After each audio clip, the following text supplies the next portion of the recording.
ربنا ولا تحملنا ما لا طاقة لنا به.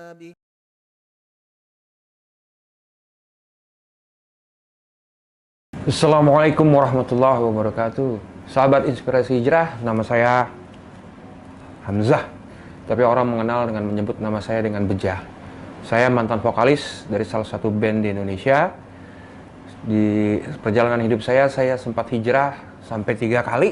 Ya Robku ya ihdinas siratal mustaqim, ya Tuhanku tunjukilah aku jalan yang lurus. Ini Islam yang mana? Allah berikan petunjuk. Ini loh, kalau ngaku ahlus sunnah wal jamaah ya jelas ahlus sunnah yang menghidupkan sunnah. Ya jelas itu udah.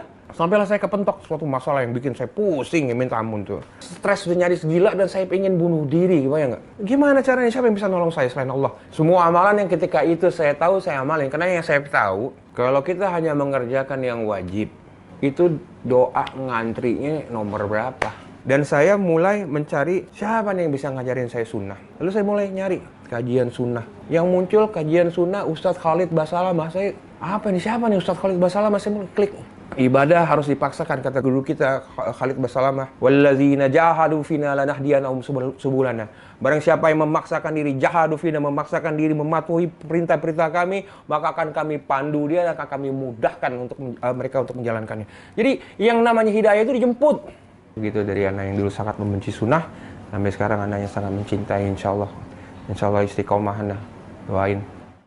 Assalamualaikum warahmatullahi wabarakatuh. Waalaikumsalam warahmatullahi wabarakatuh. Alhamdulillah. Selalu saja lisan kita memuji Allah subhanahu wa ta'ala atas segala nikmat dilimpahkan kepada kita. Terutama adanya kesempatan kita bisa duduk dalam majelis ilmu, bisa sholat berjamaah, bisa berzikir, bisa berdoa, membaca Al-Quran, saling memberikan nasihat, membantu orang-orang susah, silaturahim keluarga, apa saja dari kebaikan-kebaikan ini. Selama Allah subhanahu wa ta'ala berikan kesempatan untuk itu, maka ini sebuah nikmat yang harusnya kita syukuri dan jaga, serta juga ini menandakan Allah subhanahu wa ta'ala mencintai kita karena memberikan peluang kita untuk selalu taat kepadanya. Dan yang selanjutnya kita panjatkan salam hormat kita kepada utusan Allah Nabi besar Muhammad sallallahu alaihi wa ala alihi wa sahbihi wasallam, sebagaimana Allah telah mengucapkan salam hormat kepada beliau. Sebelum kita mulai sesi kita insyaAllah, saya mengajak teman-teman sekalian untuk selalu peduli dengan saudara-saudara kita yang sedang berada di Gaza, di Palestina, yang sedang tertindas di sana. Kita selalu doakan agar Allah subhanahu wa ta'ala berikan kepada mereka kemenangan, Allah berikan kepada mereka keselamatan, dihilangkan dari segala mara bahaya, kelaparan, ketakutan, dan Allah berikan kemerdekaan yang sempurna. Semoga Allah subhanahu wa ta'ala juga memuliakan Masjid Aqsa, dan dimanapun muslimin yang sedang tertindas, semoga Allah subhanahu wa ta'ala menolong mereka, dan Allah juga menurunkan keadilan agar merata di tengah-tengah kaum muslimin dan juga kepada non-muslim yang berada di sana tentunya. Baik teman-teman sekalian, kesempatan ini seperti biasa di pekan ketiga kita akan ada sesi khusus inspirasi hijrah. Dan sebelum kita masuk membahas masalah ini, saya ingin berbagi dulu sebagai pembukaan. Bahasan kita di Rabu malam ini alhamdulillah sudah berjalan sekian tahun, semua membahas tentang masalah dosa besar. Dan akan terus kami ingatkan, tidak akan pernah berhenti untuk mengingatkan ini, dosa itu racun, dosa itu mematikan. Pelanggaran atau dosa ini hanya akan mendatangkan kegelisahan, kegundahan. Tidak ada ketentraman jiwa bagi pelaku maksiat, walaupun rumahnya luas, walaupun kendaraannya mewah, walaupun hartanya melimpah. Justru ketentraman jiwa dan kebahagiaan akan dirasakan bagi orang yang hatinya dipenuhi dengan keimanan, dengan amal soleh. Walaupun kita lihat fasilitasnya biasa saja, mungkin rumahnya biasa, mungkin pendapatannya juga serba cukup saja, atau berkecukupan, atau misalnya kurang. Mungkin juga dia belum mendapatkan pekerjaan yang mengikat dia sehingga dia bisa memiliki income bulanan rutin misalnya. Atau banyak hal. Tetapi kita akan temukan orang seperti ini tentram jiwanya. Walaupun makan mungkin sehari cuma sekali, tapi dia bisa sholat berjamaah di masjid, dia bisa puasa Senin Kamis, dia bisa hadir majelis ilmu. Kita temukan hidupnya bahagia. Tidak ada beban dalam pikiran, hatinya tidak pernah gelisah. Itulah ciri dan perbedaan dasar antara orang-orang yang taat dengan orang-orang yang bermaksiat. Apalagi kalau seseorang di antara kita bisa menggabungkan, di mana Allah Azza wa Jalla membukakan bagi dia dunia ini, pintu rezeki, Dia bisa memberi pendapatan yang bagus, martabat dan harga dirinya yang cukup tinggi karena dia menjaganya, memuliakannya, dia mengejar prestasi terbaik di dunia ini. Kemudian digabung dengan keimanan dan amal soleh itu luar biasa. Oleh karena itu teman-teman sekalian, di saat Allah berikan peluang kita bisa beramal soleh, maka bersyukurlah. Dan kalau ada peluang untuk melakukan perbuatan dosa, hindari, jangan dilakukan. Karena ini hanya akan mendatangkan murka Allah Subhanahu wa ta'ala. Pernah dalam sebuah athar, sebuah riwayat dinukil oleh Ibnu Qayyim rahimahullah dari buku Ad-Da' wad-Dawa di halaman 46. Sebuah athar dari Ummul Mukminin Aisyah radhiyallahu anha. Beliau pernah ditanya, apa yang Anda ketahui wahai Ummul Mukminin tentang gempa? Bencana gempa.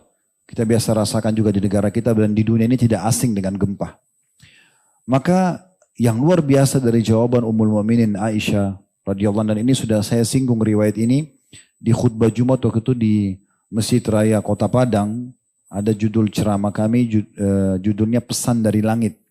Dan cukup banyak sekali kami sampaikan dalil-dalil berhubungan dengan masalah ancaman-ancaman Allah dari langit sana bagi para pembangkang dan pelanggar. Tapi ada satu riwayat yang unik dari Aisyah, beliau mengatakan tentang gempa. Dan sekali lagi bisa kembali ke buku Ibnu Qayyim Ad-Da' wad-Dawa di halaman 46.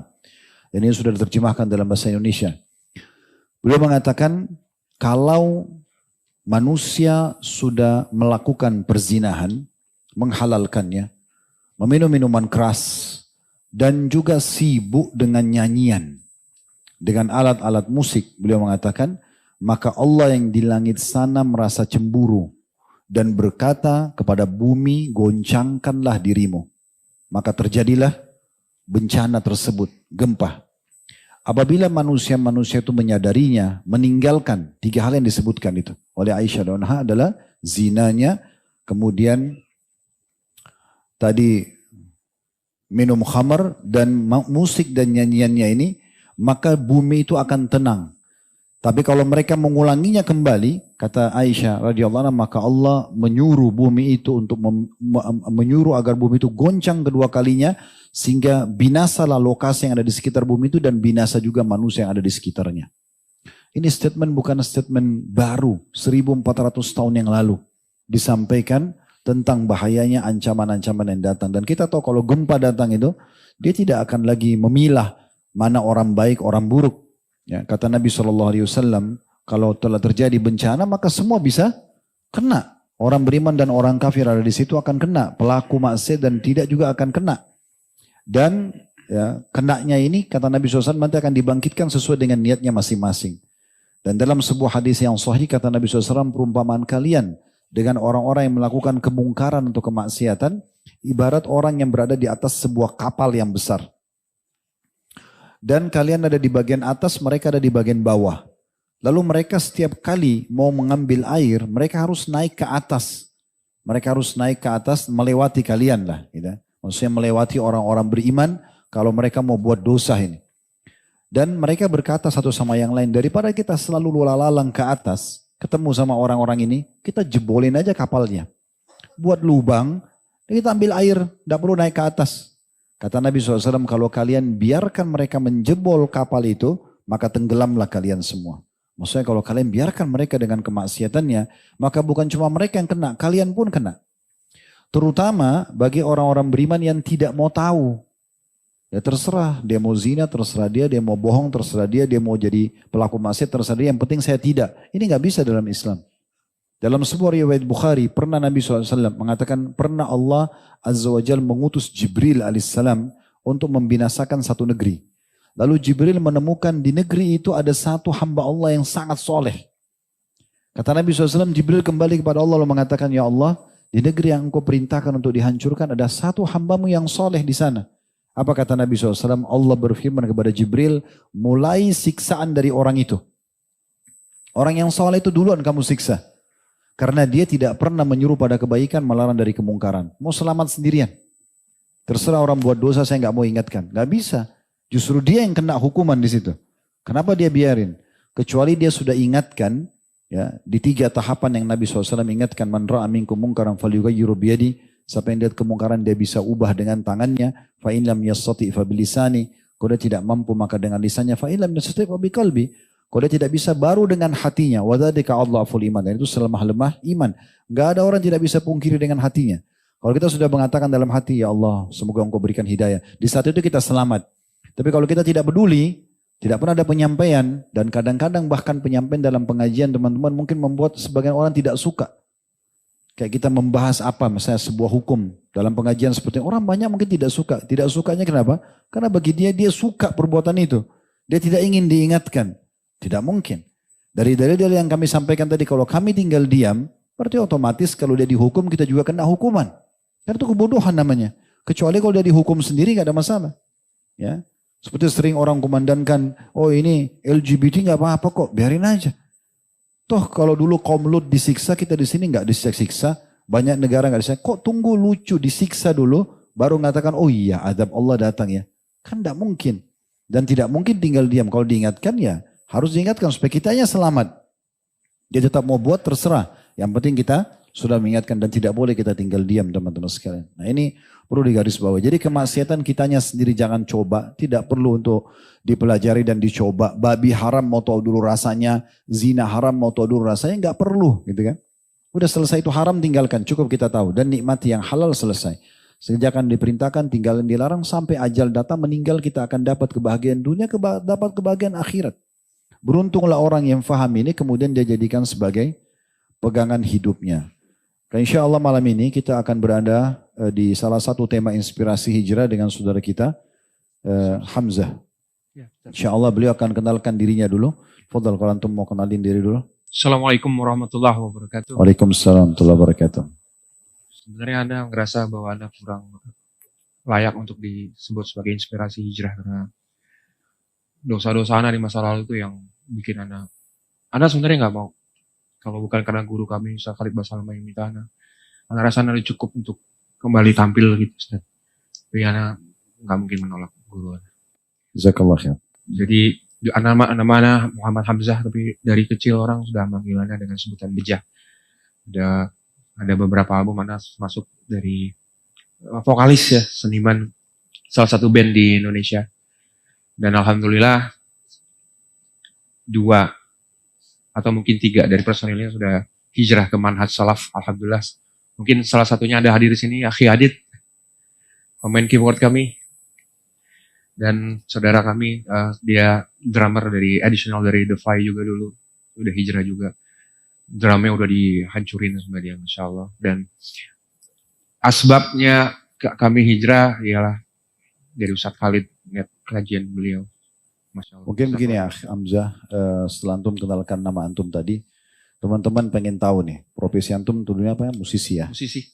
Oke. Mungkin bisa teman-teman tahu, apa yang memotivasi antum di saat itu ingin menjadi musisi? Itu, Ana senang emang dari kecil tuh, mungkin karena ngelihat teman-teman atau di rumah itu suka muter-muter lagu gitu, dan Ana ngelihat ya figur-figur orang-orang kafir itu ya, John Lennon lah siapa ya yang atau ya anak dari kecil itu dari yang anak ingin tuh pengen jadi rockstar aja. Udah itu aja dari kecil. Anak pengen jadi performa, anak pengen jadi. Berarti karena pengaruh dari orang sekitar yang memang terbiasa mendengar itu sehingga antum termotivasi untuk jadi itu. Ya, dan di lingkungan sekolah anak dulu ada beberapa yang penyanyi juga saat kakak kelas anak ada beberapa orang gitu ya. Jadi anak pengen gitu. Gitu. Jadi itu yang memotivasi ya. Berarti ada lingkungan di sekitar lingkungan yang mungkin membentuk keinginan dan angan-angan itu, harapan itu sehingga terjadi. Iya. Baik, mungkin lebih lanjut lagi antum bisa cerita kepada ikhwan dan akhwat kita pada saat antum menjadi seperti itu ya, profesi itu. Ada profesi yang lain ditekuni? Ada, Ana bisa dibilang dulu ya main-main proyek itu, Ustaz. Di government gitu, Ustaz. Ya, Ana giring proyek lah. Enggak banyak sekali syubhat-syubhatnya, Ustaz. Ana kunci-kunci tender, belum entertain-nya. Lalu kemudian Ana ketimpa masalah, Ustaz. Benar-benar bikin Ana pusing, tapi itu menjadi pintu awal Anda hijrah. Karena uang yang segitu banyak itu nggak ada mungkin ada yang bisa ngasih. Berarti selain musisi juga bisnis, proyek-proyek gitu. Iya, iya Ustaz. Tapi dalam pandangan antum setelah sekarang mulai belajar agama, proyek-proyek itu halal atau syubhat? Haram Ustaz, syubhat.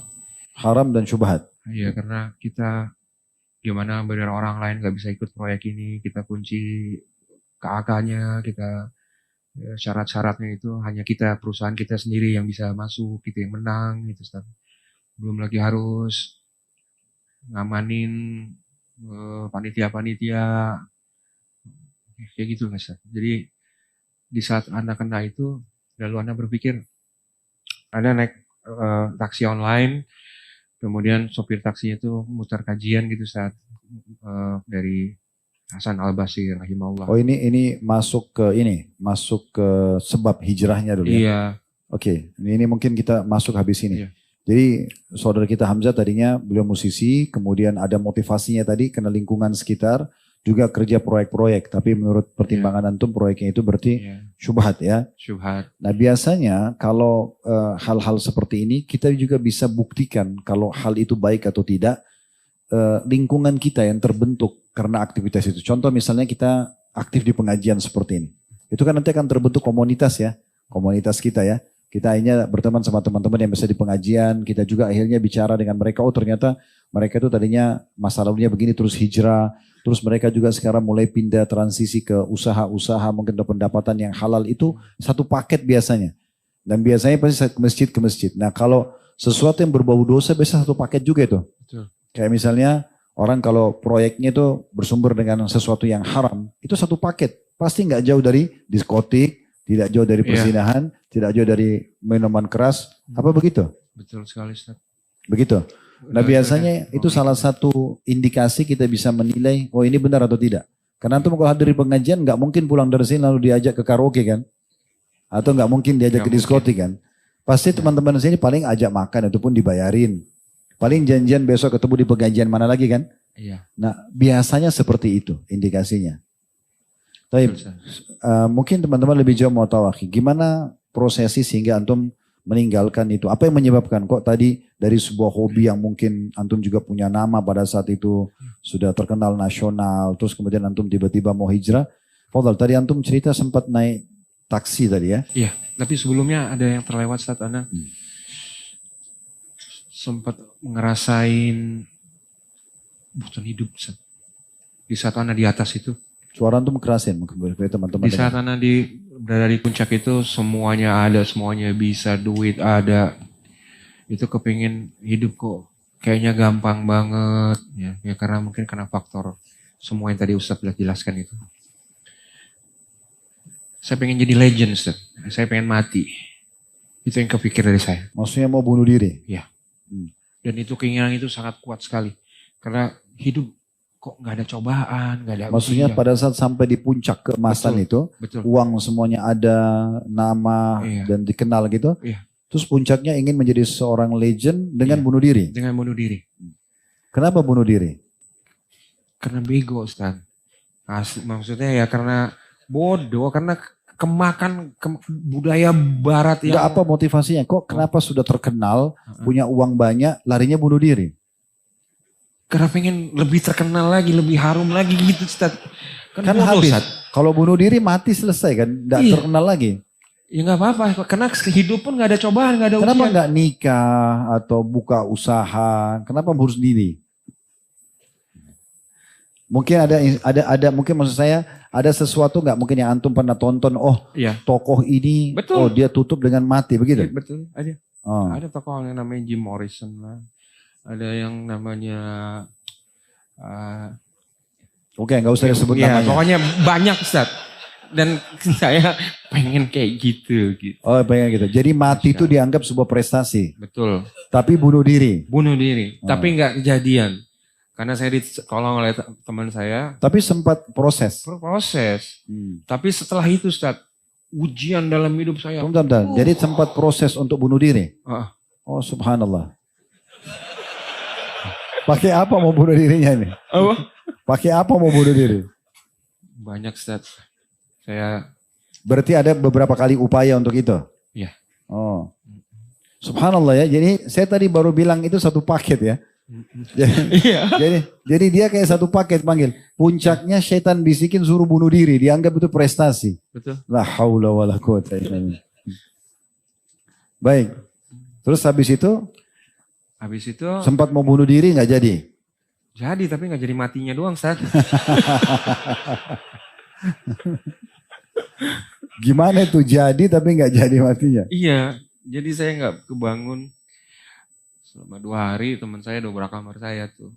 Ya begitulah, Ustaz, kurang lebih. Nah tapi setelah saya sadar Antum kurang lebih apa? Belum jelasin. Maksudnya jadi nggak jadi mati itu, Ustaz. Oh, nggak jadi mati. Itu ujian demi ujian itu luar biasa. Jadi antum cuma bilang sama ikhwah, saya mau mati tapi nggak jadi selesai. Apanya ini? Oke lah, jadi artinya pada saat itu puncak-puncaknya uang lagi ada, prestasi ada semuanya, sepertinya nggak ada ujian gitu. Nggak Terus ada. ingin sebuah tantangan. Betul. Nah tantangannya bunuh diri. Iya. Oh gitu. Subhanallah. Kita kalau di sini maunya mati syahid ya. Jangan bunuh diri.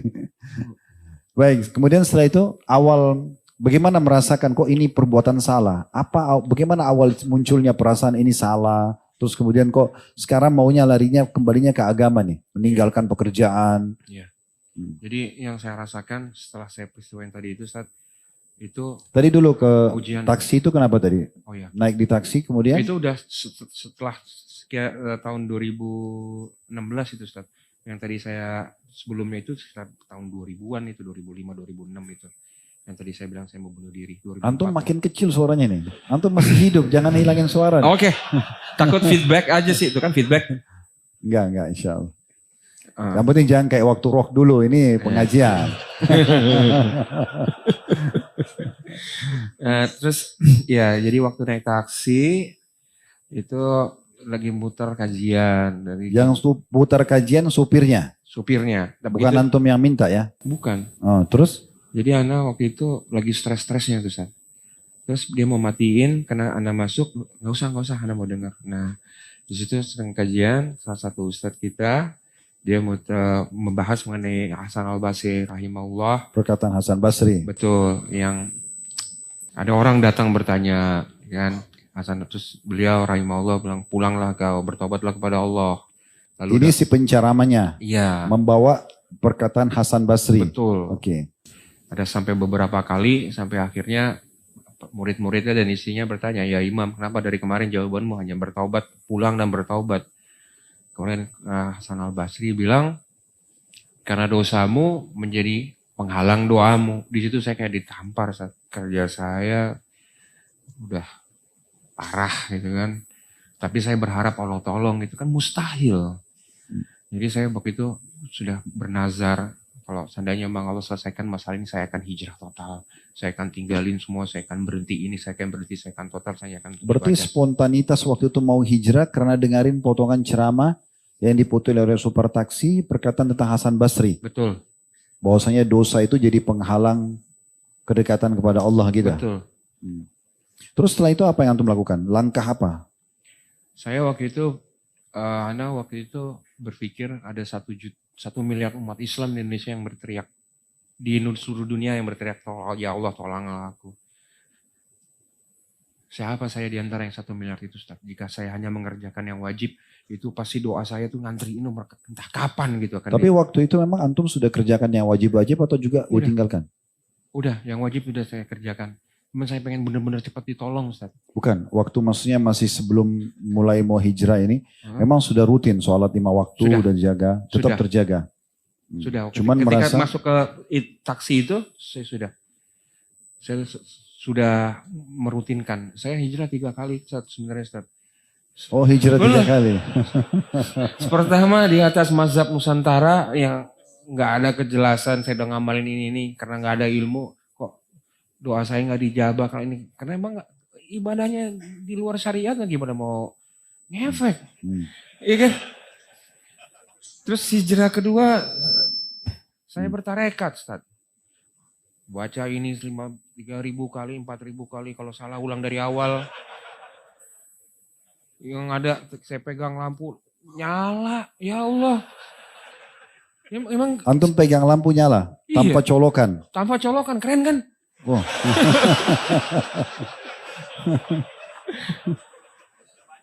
Jadi kami itu yang benar-benar tersesat itu dulu menganggap. Loh sebentar, kenapa antum anggap itu sesat? Kan bagus bisa nyalain lampu tanpa listrik. Karena Itu hemat, gak usah bayar PLN tiap bulan. karena saya di saat itu langsung sadar bahwa Nabi kita SAW nggak sakti, Ustaz. Dan saya nggak pernah minta jadi sakti. Saya pengen dekat dengan Allah, itu yang saya pengen. Saya ingin dekat dengan Allah. Saya nggak mau lagi sesat kayak dulu. Saya nggak mau sesat lagi, ya Allah. Oh jadi awal transisi dari pekerjaan antum yang dulu antum anggap haram segala macam, terus antum mulai dengerin ceramah di Iya. mobil, terus antum tersentuh, Iya. itu antum mulai hijrah melalui 3 tahapan hijrahan gitu. Sebelumnya pernah, Ustaz. Yang saya kenal sunnah itu yang 2016 kemarin itu yang di taksi. Tapi sebelumnya Oh itu sudah tadi. mulai prosesi Iya. hijrah. Saya tahu bahwa saya selama ini setiap saya ngaco dikit, setiap saya bikin sesuatu dosa, nggak lama Allah tegurnya, Ustaz. Entah saya masuk penjara lah, entah saya inilah, itu nggak. Oh jadi sudah pernah coba penjara. Saya Tapi antum merasa Allah yang hukum itu ya? Ada perasaan itu? iya. Alhamdulillah itu bagus tuh, bagian dari keimanan. Karena orang kalau merasa ikhwas sekalian, itu para salafus saleh menganggap apapun yang sifatnya sesuatu yang dia tidak suka. Jangankan misalnya dia tiba-tiba ada masalah terus di penjara, atau ada orang yang membawa lari uang sehingga rugi atau apa. Mereka mencium bau busuk saja. Lewat di sebuah tempat itu mereka langsung istighfar. Anggap ini ada teguran dari Allah. Kakinya kesentuh batu langsung istighfar kepada Allah. Jadi memang hal-hal kecil begini dijadikan sebagai bahan introspeksi diri. Ya, Fadlan, silakan. Iya, saat saya semenjak yang saya usaha bunuh diri itu, saya Enggak, usaha. isinya satu-satu biar ikhwah, biar Usaha semua. biar Iya, iya. berseri ini, berseri. Iya. Antum jangan tumpatin dia dulu. Jadi Jadi mulai meninggalkan itu karena antum Ya.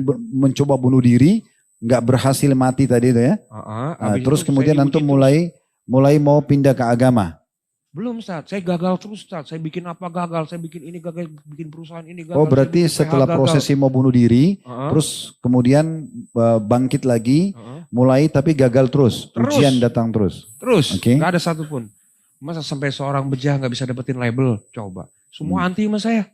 Masalah apa ya? Saya ini nggak pernah jahat sama orang, saya nggak pernah nipu, saya nggak pernah ini. Tapi kenapa Allah? Saya nggak terimanya di situ. Saya tahu ini karena Allah, tapi saya jadinya bukannya ateis. Kalau ateis kan nggak percaya. Saya jadi benci waktu itu ya. Apa yang ada, apa yang dia perintahin saya langgar.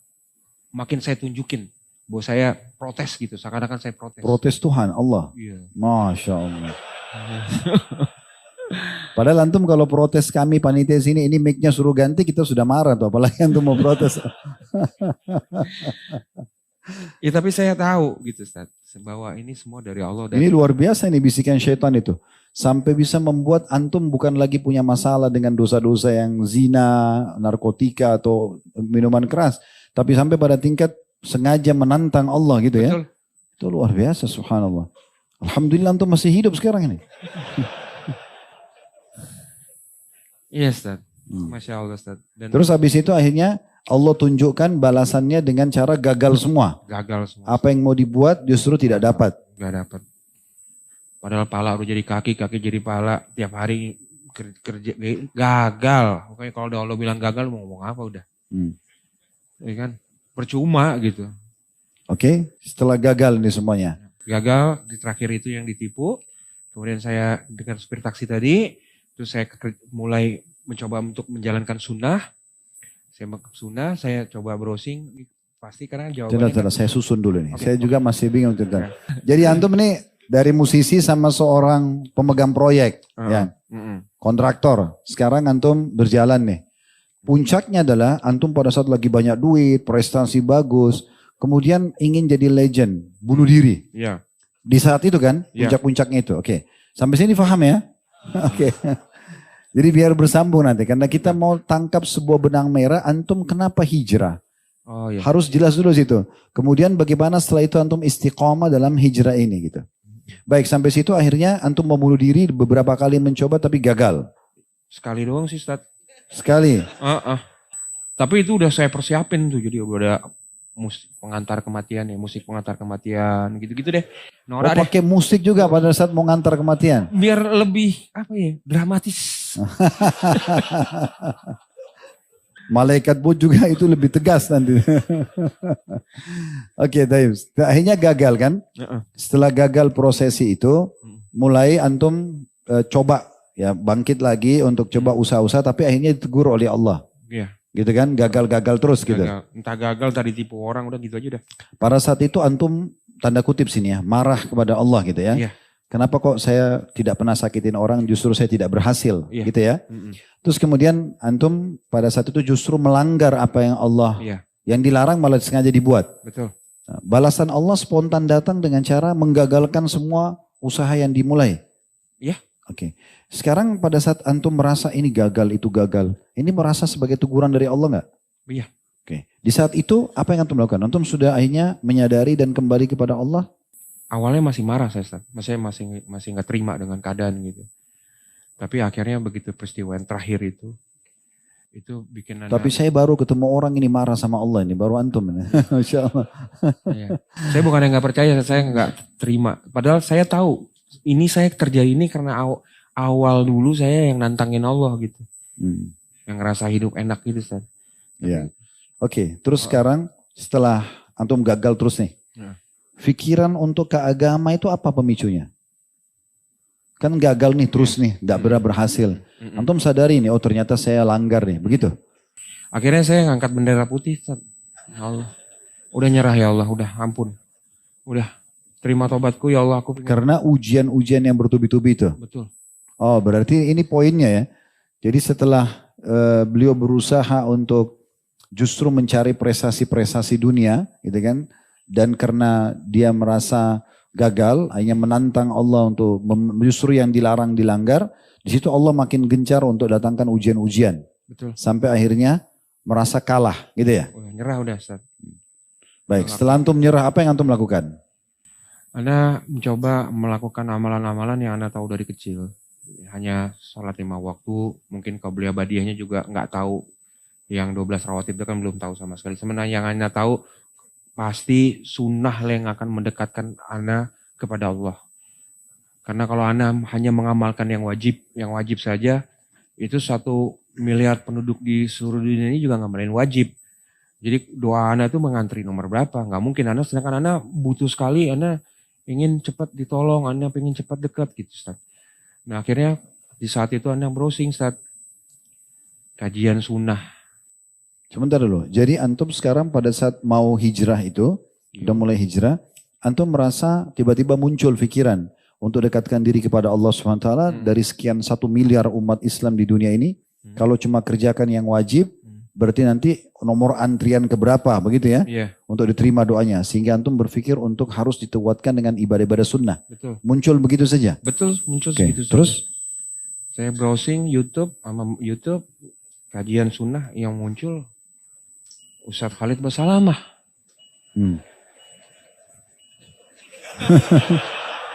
Durasi 2 menit, ibadah harus dipaksakan. Ustadz bawakan Quran surat Al-Ankabut, walazina jahadu fina lanahdiyainahum subulana wa inna muslimin. Itu makin saya, emang benar ibadah harus dipaksakan, ibadah itu, hidayah itu harus dijemput. Kalau Ustadz bilang sampai kapanpun kalau nggak mulai baca Quran tiap malam sampai mati nggak akan baca. Benar. Saya makin gencar tuh, saya makin tiap malam baca Quran, saya ngelakuin puasa Senin Kamis saya nggak pernah tinggal. Terus saya datang ke kajian. Namun yang masalahnya semua kajian, apalagi yang Ustadz yang ada embel-embel LC-nya waktu itu LC gitu, saya datangin akhirnya akidah saya lah. Yang ini bilang Allah ada di mana-mana, yang ini bilang Allah di atas arsy, yang ini bilang musik haram, yang ini bilang enggak, ini mana yang saya sampai nangis tadi. Ya Rabbku, ihdinas siratal mustaqim, tunjukin Islam yang mana nih ya Allah. Yang mana Islam? Semuanya mengaku Islam, semuanya mengaku Ahlussunnah wal Jamaah. Terus? Ya. Terus saya baca di Al-Quran, di Al-Quran. Enggak, setelah antum sholat minta ihdinas siratal, ada hasil enggak? Ustaz. 2 bulan doang, Ustaz. Ada nangis-nangis sama Allah beresin tuh. Kan Ustaz waktu itu di kajian, mungkin Allah nggak berikan seperti yang kau mau, tapi pasti Allah beresin masalah kamu. Benar Ustaz, Masya Allah. Tapi kan antum sebelum kenal kajian sunnah ini kan antum memang tadi bisa nyala listrik segala macam. Nah, waktu itu sholat gak? Gimana sholat? Amalannya semen zikir. Masa zikir ribuan kali? Ya nggak apa-apa nggak sholat. Yang penting hati bersih. Gitu. Itu benar nggak sih Ustaz? Yang penting ngasih nggak apa-apa nggak sholat. Yang penting zikir. Oh begitu panduan pemimpinnya gitu? Iya, jadi kita boleh minum khamer, boleh ke diskotik. Dibilang mana, Hamzah, bagaimana mungkin kamu mau dakwahi mereka? Kalau kamu ini mau bersihin got, kan kamu pasti kecipratan got nggak? Iya, ya begitulah. Makanya kalau kamu ke tempat kayak gitu, kalau masih minum nggak apa-apa. Oh gitu. Coba. Jadi untuk dakwahi orang yang di diskotik harus masuk di situ juga? Iya. Minum sama-sama. Iya. Kalau mati sama-sama neraka dong. Ngajarin sholat enggak, ngajarin wudhu enggak. Jadi ini poin bahaya benar ini ya, hati-hati. Jadi kadang-kadang subhanallah ada juga orang mau mengajarkan agama tapi metode yang penyampaian itu keliru, gitu ya. Bagaimana bisa orang mengatakan tidak apa-apa berbaur dalam kemasan itu untuk mendakwahi mereka? Makanya Nabi SAW waktu di Mekah diajak negosiasi oleh orang-orang Quraisy kan. Begini aja Muhammad, Mekah kita bagi dua. Sehari buat kamu, sehari buat kami. Sehari ikuti ritual kami, sehari kamu ikutin ritual kami. Sehari kamu ikuti ritual kami, sehari kami ikutin agama kamu. Sampai Allah turunkan lakum dinukum waliyadin. Surah Al-Kafirun. Gak bisa, kalian punya agama, kami agama. La abudu ma ta'budun, wa la antum a'buduna ma a'bud, lakum dinukum waliyadin. Tidak usah kalian sembah apa yang saya sembah, tidak usah ikuti ritual saya dan tidak usah kami juga ikuti ritual kalian dan kalian punya agama, kami punya agama. Jadi memang nggak bisa. Metode ini nggak boleh, gitu kan? Untuk untuk mendakwahi orang yang salah kita masuk dulu ke tempat mereka, nggak perlu. Kita datang mungkin di rumahnya barangkali ya, kalau kita bertetangga atau kita memberikan hadiah buku dikirim mungkin, tapi kalau kita masuk berbaur di tempat dosa itu bahaya sekali. Baik, kemudian setelah itu antum transisi pindah dari situ karena tadi itu kan hebat banget tuh kalau bisa nyalain listrik dengan tangan. Kenapa ditinggalkan? Apa yang memicu antum meninggalkan itu? Kan teman-teman harus tahu kan? Iya. Sekarang sini kalau antum tiba-tiba bisa keluarin bohlam atau cabut sini nggak usah listrik, kan tidak bayar PLN itu bagus banget ya, hemat ya. Jadi kalau menurut si guru ini bahwa salif-salif ana punya karomah yang berbeda. Woi. Beneran nih, ada yang bisa nembus tembok loh, lihat nembus tembok. Ada yang bisa terbang. Jadi kita yang bodoh akan ilmu agama ini ngelihat mereka itu, wah nih dia bisa sesakti ini, pasti karena dekat dengan Allah, pasti ini wali Allah. Begitu kami mikirnya saat. Makanya kita telan bulut-bulut apa yang dia omongin. Oh, berarti wali Allah itu intinya tidak perlu salat yang penting hatinya baik. Kurang lebih seperti itu dulu. Boleh mabuk, boleh segala macam. Boleh segala macam, gak sholat gak penting, yang penting hatinya bersih dari hasad. Karena kalau hati ini bersih dari hasad, maka Allah mau bersemayam di dalam. Kalau Allah udah mau bersemayam, apa yang menjadi keinginan kita menjadi kehendak Allah. Kurang lebih seperti itu. Oh subhanallah, ini luar biasa, bahaya banget ya. Untung Allah sudah kasih hidayah antum ini. Nah saya dulu benci banget Ustaz. Karena saya dulu bertarekat dan kakak Ana yang Ana sangat cintai ini, Uniana, itu ngaji sama Ustaz kan dari tahun 2008 kalau nggak salah ya. Nah dia suka nyerang Ana tuh, guru kamu sesat, kamu ngaji yang bener dong. Ini ada guru-guru lulusan Madinah. Lah saya, guru gue bisa lihat masa depan, guru lu bisa apa? Bener gak? Afwan Ustaz. Gak apa-apa, lanjut terus. Guru gue bisa terbang, guru gue bisa bikin tangan gue keluar listrik. Emang guru lu bisa apa? Saya gak terima. Saya ngeliat orang jenggotan cingkrang tuh bencinya minta ampun Ustaz. Udah kayak paling bener, udah punya kapling surga sendiri. Ngerasa paling nyunah. Bener Ustaz, pengen udahin Ustaz. Saking enaknya gitu. Ini kok bisa ya semuanya dibilang bid'ah, semuanya dibilang.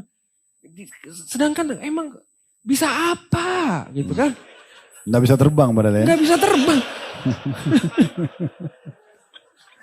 Tapi perasaan Rasulullah nggak pernah terbang juga. Berarti kalau dia bisa terbang itu luar biasa itu. Ngambang gitu, Ustaz, floating. Nah. Baik, mungkin sisa berapa pertanyaan, akhi. Sekarang yang mendorong antum akhirnya hijrah karena merasa adanya ujian-ujian yang datang tadi. Kemudian antum akhirnya merasa memang harus kembali kepada Allah, intinya begitu ya. Terus melalui proses tadi sempat mengikuti aliran yang bisa nyalain listrik di tangan dan segala macam. Sampai akhirnya antum sempat mengenal dakwah sunnah gitu ya. Baik, sekarang mungkin ikhwah perlu tahu dan akhwat kita. Setelah antum mulai mempelajari agama lebih dekat, sunnah-sunnah Nabi SAW, apa yang antum merasakan sekarang? Bagaimana membedakan antara ketenangan jiwa yang antum merasakan sekarang dengan masa-masa sebelumnya dulu? Yang Anda jelas rasain itu haus akan ilmu, haus akan ibadah, ingin selalu dekat dengan Allah. Setelah mengamalkan sesuatu, ingin mengamalkan amalan yang lain, begitu terus. Jadi seakan-akan Allah bukakan pintu agar Anda ini lebih ingin terus dekat sama Allah, ingin terus dekat sama Allah. Dan ini belum pernah Anda temuin, belum pernah Anda sebelumnya Anda rasain. Nikmatnya seperti Ustaz Khalid pernah bilang, nikmatnya iman, nikmatnya merasakan ketakwaan kepada Allah, nikmatnya dekat dengan Allah ini luar biasa. Ini nggak bisa kita terbayarkan dengan apapun juga. Dan ini emang yang Anda cari-cari, Anda tunggu, Anda inginkan dari dulu ini, Ustaz. Bukan sakti dan segala macam, enggak, Anda ingin. Kalau nanti Anda ada masalah, Allah kasih solusi cepat, atau Anda berdoa apa, tapi Masya Allah Ustaz, setelah Anda hijrah di manhaj yang hak ini, jalan Allah, manhaj salaf ini, semua doa Anda dijabah oleh Allah Ustaz, Masya Allah Ustaz. Masya Allah. Tapi untuk istiqomah, antum supaya bisa istiqomah konsisten sekarang, untuk ketenangan yang antum rasakan, apa yang antum lakukan? Duduk di kajian, yang jelas. Duduk di kajian. Kemudian selalu berkumpul dengan teman-teman yang soleh. Pokoknya semua pesan Ustadz itu anda insya Allah Anda jalanin. Tiap malam baca Quran. Kemudian semampunya melakukan amal-amalan sunnah. Majelis ilmu ini yang pertama tadi itu rutin online, offline? Datang ke kajian dan duduk di kajian. Datang berarti offline? Bahas kitab. Jadi bukan tematik. Terus kemudian yang teman-teman tadi maksudnya yang ditemukan di pengajian juga? Iya Ustaz, itu Anda minta sama Allah, ya Allah berikanlah kepada aku hamba Allah yang soleh yang bisa mendekatkan aku lebih dekat kepadamu. Itu langsung Allah kasih. Ya Allah jadikanlah salah satu dari asatid Ustaz Sunnah itu sebagai sahabatku, Allah kasih. Masya Allah. Ustaz. Terus baca Quran malam? Insya Allah. Antum sudah tahu hadis ya yang Nabi SAW mengatakan siapa yang membaca 10 ayat di malam hari sebelum tidur itu lebih baik daripada 1 kintor. Ada di sini video Ustaz. Tenang aja Ustaz, udah Anda posting juga. Ya artinya membaca itu murid teladan nih Ustaz. Tapi selain baca Quran dari apa lagi? Ada yang lain enggak? Antum dari awal sudah bisa baca Quran atau masih proses belajar kemudian sekarang baru bisa? Karena alhamdulillah bisa sih Ustaz. Ya walaupun enggak lancar dulu ya, tapi bisa. Karena kan anak di sekolahin di sekolah Islam gitu, sampai kuliah pun di Universitas Islam. Jadi emang ada ya walaupun ada backgroundnya. Ada backgroundnya lah. Baca Al-Quran dengan terjemahannya atau? Dengan terjemahan. Ada yang lain? 3 tadi antum sudah lakukan itu? Selain itu? Duduk majelis ilmu, berteman sama orang-orang yang komunitas baik menurut antum, terus kemudian baca Quran. Iya. Pokoknya saya insya Allah yang sering saya lakukan bangun tidur, mau tidur ingat Allah, bangun tidur ingat Allah. Pikir hari ini saya mau sedekah di mana nih? Saya mau nanti sholat di mana nih? Saya mau ngapain nih? Pokoknya hati saya insya Allah. Muncul perasaan begitu setiap harinya? Iya, semenjak menjalankan sunnah. Alhamdulillah, itu satu hal yang positif itu. Iya. Berarti Allah, tadi kan saya sempat bilang ikhwan sekalian ya, kalau kita diberikan kesempatan oleh Allah SWT untuk beramal soleh, apalagi terfikir dari amal soleh ke amal soleh ini berarti tanda Allah mencintai kita karena kita sedang dipandu untuk melakukan ketaatan tersebut. Jadi itu kiat antum untuk istiqomah ya. Dan saya tahu banget di luar sana tuh yang bejah paling setahun 2 tahun hijrahnya itu udah sering saya dengar gitu. Tapi kan dia nggak tahu saya bentengi diri saya tuh. Pertama saya bentengi saya dengan penampilan syar'i. Kan nggak mungkin kalau udah jenggotan cingkrang pergi diskotik, bener gak?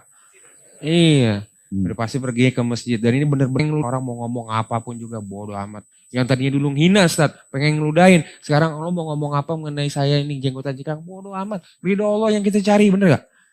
Udah gak peduli lagi dengan ucapan manusia gitu. Terus habis itu apalagi Ustaz? Lupa saya Ustaz. Apa ya? Antum ada kiat yang lain gak?